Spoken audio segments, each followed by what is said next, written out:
Let me actually start, if I could, and give what I think is the reason why the war started when it did, because there's a lot of questions about that. The first, there's really three, I think, and you get to grade my work, obviously, because you've been out in these countries. First is we knew that Israel was going to go after Iran again because of their concern about the reconstitution of the missile program, which was so problematic for them. Even though they shot down the vast majority of the missiles that came at Israel, 5 to 7% got through. And when I was in Tel Aviv just about 5 weeks ago and talked to individuals in their Pentagon, it was very clear to me that they're going to do this, whether we are with them or not. That was seen in their national security interests. And we should understand that Israel's basic national security outlook has changed, has been transformed by the horrible events of 10/7, where they will no longer allow a threat to materialize, even to develop, not just on their borders, as in southern Lebanon with Hezbollah or with Hamas, now much degraded, and we can talk about that later, but with respect to Iran as well. And they were very worried about this. I should note, by the way, we helped enormously during the 12-day war.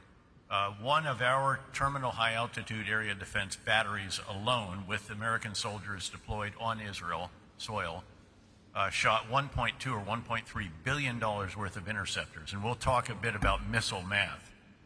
Missile math is essentially how many launchers and missiles do they have left, and how many interceptors do we have left. And I think one of the reasons that war lasted 12 days is there was a little bit of discomfort toward the end of it about whether we have enough to take down what they might be able to put in the sky.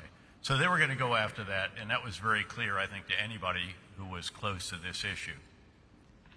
Second issue is that President Trump was increasingly frustrated with the progress of the nuclear talks.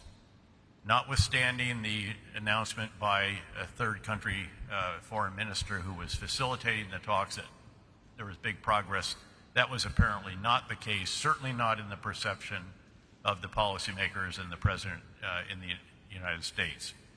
And then third, all of a sudden, you have this exquisite intelligence.